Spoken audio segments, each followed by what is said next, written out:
ఇలాగా అది ఎక్కువ చేస్తారనుకుంటా. ఈ పొసులేసి వెళ్ళేసి అయిపోయి రాయాలంట. ఈ గంట రాపోయాక అదిగో ఇద్దరు మాకు 3 అయిపోయింది. 3 అయినాక ఇక పైకి వెళ్ళి పడుకున్నాం డాబా మీద. పడుకున్నాక ఇక గాలి దుమ్ము వస్తుంది. బాగా మొబ్బట్టేసేసి ఇక్కడే పడుకుందాం అని అంటున్నారు. మా తమ్ముడు ఏమైనా తాళం కోసం తిరుగుతున్నాడు. ఊళ్ళో చేసి తాళం తిరుగుతున్నాడు. తిరుగుతుంటే అయా వదిలే మేము ఇక్కడే పడుకుంటాం అంటున్నారు మా పిల్లలు. అబ్బాయి పిల్లలను వాళ్ళంతా ఇక్కడ కూర్చున్నాం. బయట గాలిలో వస్తున్నారు అంటే మా తమ్ముడు ఏమైనా తాళం కోసం తిరుగుతున్నాడు. చేతి తాళం ఒక అబ్బాయి ఇక్కడ ఉన్నాడు. ఆడు పాతనోడే అంటే కాలేజీ అట్టగొట్ట పట్టుకొని 3, 4, 5, 3 అయింది అనుకుంటా. మేము చర్చిలోకి వెళ్ళాము. మా కోళ్ళ ఇంట్లో పడుకుంది. ఆ రోజు కరెంట్ లేదు, ఏం లేదు. ఈ కరెంట్ లేదు, ఏం లేదు. పిల్లలు ఎట్టుకోకుంటారు ఏమో అని నాకు ఒక మర్యాద. మరి మా పిల్లలు రాజన్న అసలు ఎదురే బాగాలేదు. గాలి దుమ్ము బొప్పు బాగా పట్టింది. మరి బాగా పెట్టుకోవాలని మా తమ్ముడు బాగా పక్షం పెట్టుకోవాలని అందరిని పిలుచుకున్నాను. గాలి దుమ్ము కరెంట్ కూడా లేదు అసలు.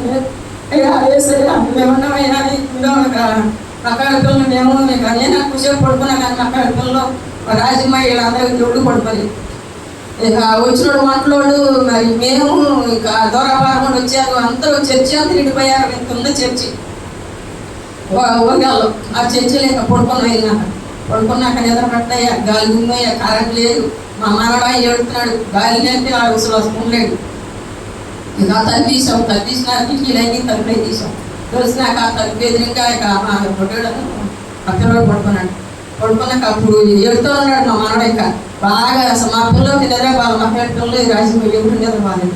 మరి ఇంట్లో మరి గాలి దొరికి దొరలేదు. మా పిల్లలకి మనవరాలకి నిద్రపోయిందో లేదో కానీ నాకు దిగుట పడుకున్నాము. ఇక ప్రార్థన చేసుకున్నాం. అయ్యా మరి దూరం అంతా పిలుచుకున్నాడు మన తమ్ముడు. మరి పర్షన్ పెట్టుకుంటున్నాడు, బాగా పెట్టించుకుంటాడు.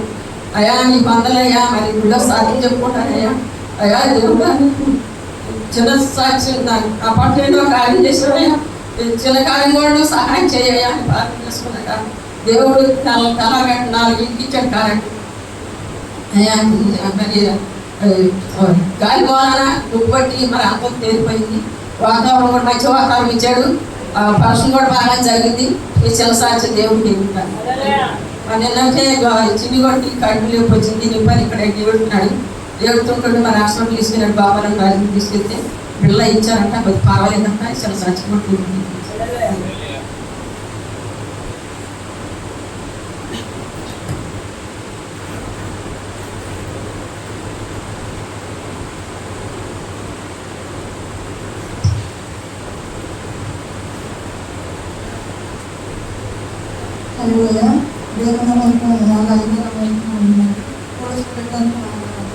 ఆ సాక్ష్యం మరి ఎన్నో నెలలు బట్టి తిరుగుతున్నాను గుడి కోసం. అయితే ఆది పిల్లలు ఉండాలని, ఎందుకంటే నేను ఎవరు ఉన్నారంటే నేను ధైర్యంగా నేను చిన్నప్పుడు చక్కగా ఉంటాను కాబట్టి నన్ను ఎవరు ఏమనలే. నాకు అన్నం తెలుసు కాబట్టి ఒక మాట అన్న కూడా అది అని ఏమనిపించలే అని చెప్పి అక్కడ తిరుగుతామని చెప్పి చాలా నెలలు బట్టి తిరుగుతుంటే అసలు ఎక్కడ ఇల్లంటూ దొరకట్లేదు. ఒకవేళ దొరికిన 7 వేలు 6 వేలు చెప్తున్నారు. అయ్యా నేనైతే అంత కట్టలేదు. నా పొజిషన్ బాధ నీకు తెలుసు అయ్యా. మరి ఏమైనా తప్పులు చూపించయ్యా. ఆ ఇంట్లో ఉన్న నుంచి నాకు తగిన దెబ్బకి అసలు ఎప్పుడు నిమిషాల్లో బయటికి వెళ్ళిపోదాం. అసలు ఆ ఇంట్లో మీకు రావట్లేదు. అసలు ఆ ఇల్లు అంటే నాకు అసహ్యం అవుతుంది. ఆ దెబ్బలకి నాకు ఇల్లు కావాలి, నేను బయటికి వెళ్ళిపోతానని చెప్పి ఎన్నో నెలలు పెట్టి ఇల్లు దొరకట్లా. స్వప్నాలు కూడా తీసుకొని ఆశ వచ్చింది. ఆ పిల్లలు కూడా వేసుకొని మొత్తం తిరిగితే ఒక్కొక్క ఇంట్లో గడ్డి డాబాలనే కానీ అసలు ఎంత అసహ్యం ఉన్నాయి అంటే అంత అసహ్యం ఉన్నాయి. అయ్యా మరి ఏం చేయాలి నాకు అయితే అర్థం కావట్లే. గడ్డి పీకాలంటే చెయ్యి దెబ్బ తగిలి కాయించి అంత గడ్డి పీకడానికి నా వల్ల కాదు. అయ్యా మంచిగా లేదని చిన్నదైనా చాలయ్యా, తక్కువ తీస్తే చాలయ్యా. మరి మా పొజిషన్ అయితే మంచిగా లేదని చెప్పి తిరిగినా కానీ అసలు ఒక ఇల్లు కూడా దొరకట్లా.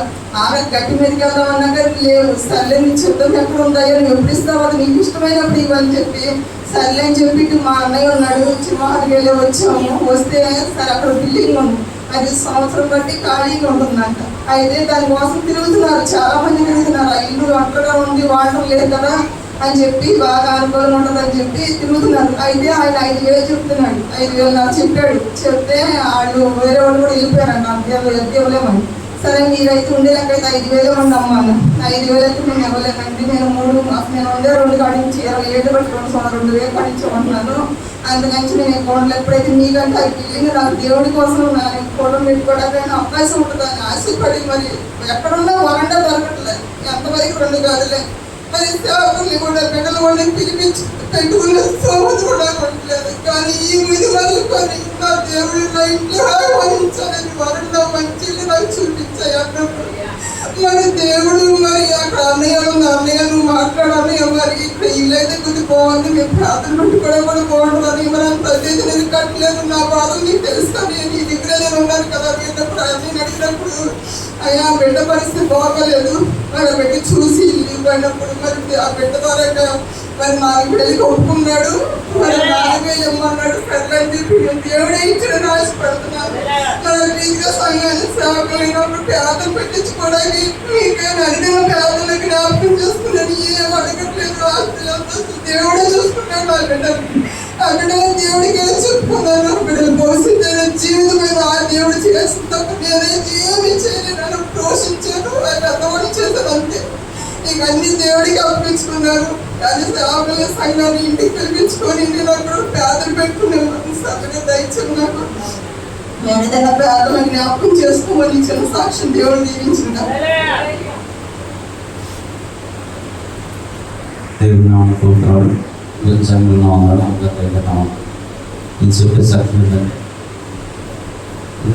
ఎన్నో బట్టు చాలా అప్పుడు ఉన్నాం. అప్పుడు కూడా ఉంటే చాలా ఇబ్బందులు పడ్డాం. వీళ్ళు కూడా అప్పుడు పక్కన మానేసి మళ్ళీ లారీ కట్టడం చాలా ఇబ్బంది అయినప్పటికీ కూడా దేవుడు విడిచిపెట్టుకోవాలా ఈ పనంతో మా ఎప్పుడు మొత్తం తీరుతుంది. దేవుడు అలాగే మీ అందరూ ప్రాంతంలో మా కోసం జ్ఞాపకం చేసుకుని ఇది కూడా లారీ మానేసి ఆటో తీసుకోవాలని ఆశతో ఉన్నాం.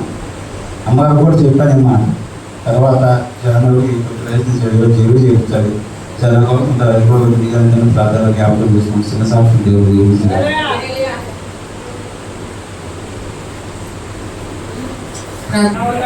టైం లేదు.